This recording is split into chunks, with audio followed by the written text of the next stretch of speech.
कहानी शुरू होती है वर्जिल से, जो कि एक ट्रेन से किसी बहुत ही ज्यादा डेजर्टेड एरिया में जा रहा होता है।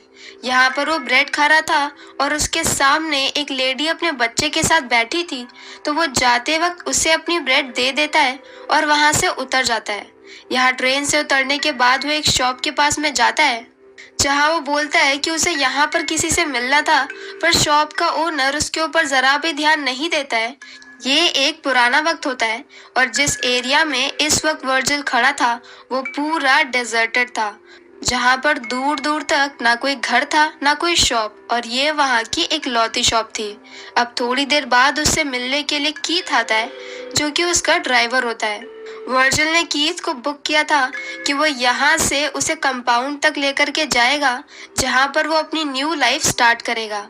वहाँ कंपाउंड में उसके पास न्यू अपॉर्चुनिटीज होंगी और वो वहाँ पर एक नई अच्छी लाइफ स्टार्ट करेगा।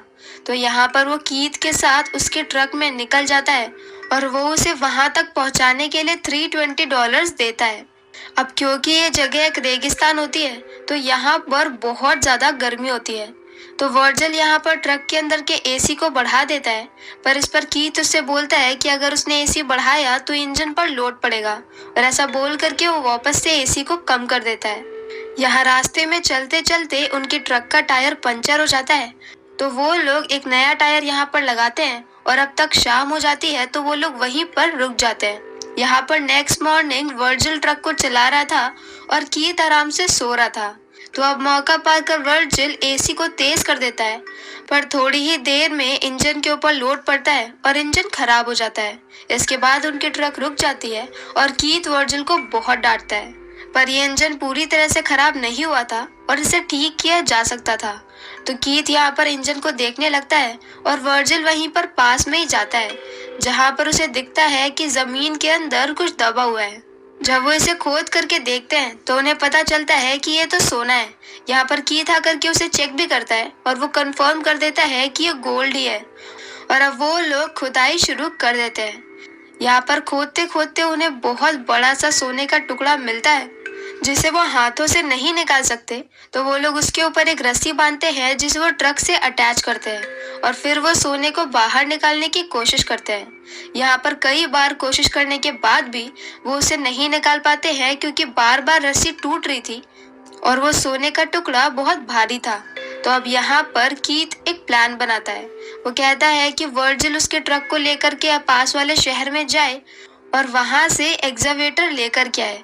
ये एक ऐसी मशीन होती है जिसके थ्रू आसानी से उस सोने के टुकड़े को उठाया जा सकता है, और यहाँ से जा करके एक्सकवेटर को यहाँ तक लाने में उसे 4 से 5 दिन लग जाएंगे।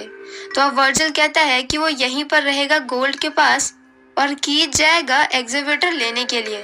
कीथ उसे समझाता है कि यहाँ का मौसम ऐसा है कि वर्जिल बहुत ज़्यादा दिन तक सही से सरवाइव नहीं कर पाएगा, पर वर्जिल फिर भी कीथ की बात नहीं मानता है और एंड में कीथ को ही ट्रक लेकर के जाना पड़ता है। पर यहाँ पर जाने से पहले वो उसे कुछ सामान देता है। वो उसे खाने के लिए कुछ कैन देता है, पानी देता है, एक सेल फोन देता है और एक चाकू देता है, और साथ में एक तिरपाल जैसा कपड़ा भी देता है। अब कीथ के यहाँ से जाने के थोड़ी देर बाद ही वर्जिल यहाँ पर एक पेड़ के सहारे से उसी तिरपाल को बांध लेता है और वहां पर अपने लिए छोटा सा शेल्टर बना लेता है। इसके बाद वो लकड़ियाँ इकट्ठा करने के लिए जाता है, क्योंकि ये रेगिस्तान होता है जहाँ पर बहुत सारे जंगली कुत्ते घूमते रहते हैं और वो रात में उसके ऊपर अटैक कर सकते हैं। तो इसके लिए उसे आग जलाए रखनी होगी। अब उसका रेगिस्तान में पहला दिन तो बहुत ही आराम से निकल जाता है। वो मस्त खाता है, पीता है और सो जाता है। और अब अगली सुबह उसका दूसरा दिन शुरू होता है। यहाँ पर वो कुछ दूरी पर एक प्लेन को देखता है जो कि वहां पर क्रैश हो गया था, तो उसके टुकड़े वहीं पर पड़े होते हैं और वो शेल्टर के लिए एक बहुत अच्छी जगह होती है। पर क्योंकि वहां से सोना नहीं दिख रहा था तो वर्जिल वहां पर नहीं रुक सकता, इसीलिए वो प्लेन के कुछ टुकड़े को तोड़ लेता है और उसे ले करके उसी पेड़ के पास आता है और शेल्टर को इस तरह से बनाता है जिससे कि वो एक तरफ से हर वक्त उस सोने को देखता रह सके। अब यहाँ रात में वो पत्थर से थोड़े से सोने के टुकड़े को तोड़ने की कोशिश करता है तो वो टूट जाता है, और अब उसके पास एक छोटा लेकिन एक भारी सा टुकड़ा होता है। तो वो उसे संभाल करके अपने बैग में रख लेता है और तभी उसे कीथ का कॉल आता है। यहाँ पर वो कीथ को बताता है कि उसके पास एक छोटा सा टुकड़ा है जो कि काफी ज्यादा महंगा होगा। पर अब कीथ उससे बोलता है कि वो सोने के पास से कहीं नहीं जाएगा और कीथ जल्दी ही वहां पर पहुंच जाएगा। पर क्योंकि यहाँ पर उसकी कार में कुछ प्रॉब्लम हो गई है तो हो सकता है कि वो थोड़ा सा लेट हो जाए और वर्जिल को पूरे टाइम उसी सोने के पास में ही रहना है और वर्जिल भी उसकी बात मान लेता है। और अब इसके बाद उसका तीसरा दिन शुरू होता है। यहाँ पर तीसरे दिन तक आते आते उसकी शक्ल काफी ज्यादा बदल गई होती है, क्योंकि जिस वक्त वो आया था उस वक्त वो नॉर्मल था और अब यहाँ की गंदी धूप और बाकी चीजों का असर उसके चेहरे के ऊपर साफ साफ दिख रहा होता है, जो कि अब एक नॉर्मल चेहरे से एक सड़ने जैसे चेहरे जैसा बनने लगता है। यहाँ तीसरे दिन में वो देखता है कि एक सांप उसकी तरफ बढ़ रहा है, तो वो सांप को मारने की कोशिश करता है पर वो नाकामयाब रहता है और सांप वहां से भाग जाता है। पर इस सांप के मारने के चक्कर में उसकी बोतल गिर जाती है और उसका काफी सारा पानी बह जाता है।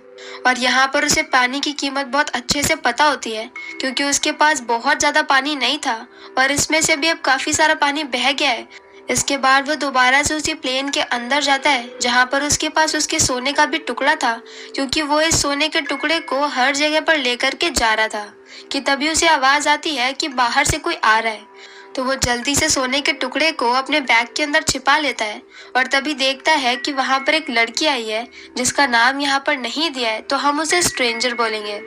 अब यहाँ पर वो स्ट्रेंजर उसे पानी ऑफर करती है तो वो मना कर देता है। वो उसे खाना ऑफर करती है तो वो भी मना कर देता है। अब वो स्ट्रेंजर उससे बार बार पूछने लगती है कि वो यहाँ पर कैसे आया, वो यहाँ पर किसका वेट कर रहा है, वो यहाँ पर क्या कर रहा है। और वर्जिल इन सारी बातों से परेशान हो रहा था, क्योंकि वो नहीं चाहता था कि वो स्ट्रेंजर ज्यादा देर तक यहाँ पर रहे और उसे सोने का पता चल जाए। तो अब वो यहाँ से उठ करके अपने टेंट की तरफ जाने लगता है, पर तब तक वो स्ट्रेंजर भी उसके टेंट को देख लेती है तो वो भी उससे आगे आगे चल करके जाने लगती है। यहाँ टेंट के पास में पहुंच करके वो स्ट्रेंजर उसको बोलती है कि वो जरूर कुछ छिपा रहा है। और ये सारी बातें सुन करके वर्जिल परेशान हो जाता है और वो एक चीज उठा करके उसे मार देता है और वहीं पर उस स्ट्रेंजर की डेथ हो जाती है। उसकी मौत के बाद वो उसके ऊपर से उसका पानी और खाना और लाइटर वगैरह अपने पास में रख लेता है। बाकी वो उसकी लाश को एक गड्ढा बना करके वहां पर दबा देता है। पर तभी वो देखता है कि बहुत सारे कुत्ते उसकी लाश को खोदने लग रहे हैं, तो वो जल्दी से उसकी लाश को वहां से उठाता है और उसे लकड़ी में जला देता है। उसकी लाश को जलाने के बाद वो उसके ऊपर से ढेर सारी मिट्टी डाल देता है और इसी तरह से उसका तीसरा दिन भी आज बीत जाता है। मूवी की स्टार्टिंग में जहाँ पर वो एक लड़की को अपना खाना दे रहा था और यहीं पर अब उसकी मेंटल कंडीशन इतनी ज्यादा बिगड़ चुकी है कि आज उसने एक खून कर दिया है। अब सीन शिफ्ट होता है डे 4 में, जहाँ पर एक बार फिर से कीथ उसे कॉल करके बोलता है कि उसे अभी थोड़ा सा और टाइम लग सकता है। और ये सुन करके वर्जिल और भी ज्यादा निराश हो जाता है कि तभी उसे सामने से दिखता है कि एक दूसरा ट्रक जा रहा था। उसके पास सोने का एक टुकड़ा था और वो आसानी से उस ट्रक में बैठकर इस पूरे रेगिस्तान से बाहर निकल सकता था। और उसकी शक्ल देख करके समझ में आ रहा था कि उसकी हालत कितनी ज्यादा खराब है, लेकिन फिर भी यहाँ पर उसके मन में सोने को लेकर के लालच इतना ज्यादा बढ़ चुका था कि वो उस ट्रक के साथ में नहीं जाता है और ऐसी अधमरे वाली कंडीशन में भी उसी जगह पे पड़ा रहता है। अब ट्रक के गुजरने के थोड़ी देर बाद ही यहाँ पर एक बहुत तेज तूफान आता है जिसमें सब कुछ उड़ जाता है और उसका सारा टेंट, उसका सामान, सब कुछ बिखर जाता है और वो खुद भी एक जगह पे गिर जाता है और बेहोश रहता है। जब थोड़ी देर बाद उसे होश आता है तो वो रेत के अंदर से बाहर आता है, पर अब यहाँ पर उसके पेट में एक बहुत बड़ी लकड़ी घुस गई थी। अगर वो थोड़ा सा भी लालच कम करके उस ट्रक के साथ में चला गया होता तो अभी उसके साथ में ये सब नहीं होता। तो अब यहाँ पर अपनी चोट को ठीक करने के लिए वो लकड़ी को वहां से बाहर निकालता है, आग जला करके एक टिन के कैन को गर्म करता है और अपनी चोट के ऊपर चिपका लेता है ताकि वहां पर से ब्लड निकलना बंद हो जाए।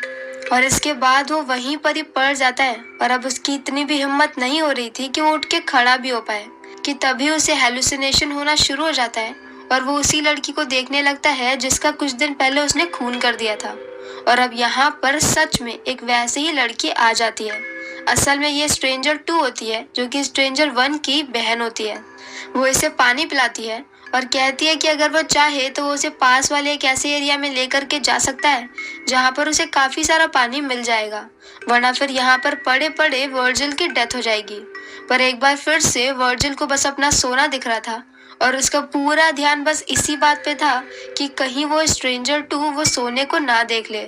तो वो यहाँ पर उससे किसी भी हेल्प के लिए मना कर देता है और उसे वहां से जाने के लिए बोल देता है। उसके जाने के थोड़ी देर बाद ही यहाँ पर काफी सारे डॉग्स आ जाते हैं। असल में क्योंकि उसे चोट लग गई थी और खून बह रहा था, तो ये बात डॉग्स ने सूंघ ली थी और अब वो यहाँ पर उसके ऊपर अटैक करने के लिए आए थे। असल में वो काफी वक्त से उसके ऊपर नजर रख रहे थे, पर तब तक वर्जिल इतना ज्यादा कैपेबल होता है कि वो कुत्तों से लड़ सके। पर अब यहाँ पर वो अधमरी हालत में पड़ा होता है और वो खुद को बचा नहीं सकता है। तो वो जल्दी से कीथ को कॉल करता है, तो कीथ उसकी कॉल का कोई भी रिप्लाई नहीं देता है। और अब हम देखते हैं कि कीथ थोड़ी दूरी पर ही बैठा है और एक बाइनोकुलर से सभी हरकतों को देख रहा है और वो आराम से वेट कर रहा होता है कि कुत्ते वर्जिल को मार दे ताकि उसे वो सोना वर्जिल के साथ में शेयर ना करना पड़े। और वो एग्जैक्टिवेटर लेकर के कब का आ चुका था और वो यहीं पर काफी घंटों से वेट कर रहा था। अब तक वर्जिल भी समझ चुका था कि कीथ ने उसे धोखा दिया है और अब यहाँ पर कई सारे कुत्ते उसके ऊपर अटैक करके उसे मार देते हैं। और इसके बाद कीथ आराम से उसी जगह पे पहुंच जाता है। यहाँ पर वो जैसे ही अपने ट्रक से उतरता है, उसे एक तीर आकर के लगता है जो कि स्ट्रेंजर टू के पास में वैसा ही हथियार था। यहाँ पर हमें स्ट्रेंजर टू को मारते हुए तो नहीं दिखाते हैं, पर क्योंकि वो हथियार उसी के पास में था और थोड़ी देर पहले वही वहां पर थी, तो कीथ को भी उसी ने ही मारा होगा। और अब यहाँ से स्ट्रेंजर टू को उसका ट्रक भी मिल जाएगा और सारा सोना भी, और मूवी इसी पॉइंट पे खत्म हो जाती है। इस मूवी में हमें ये दिखाया जाता है कि वर्जिल जो कि अपनी एक न्यू लाइफ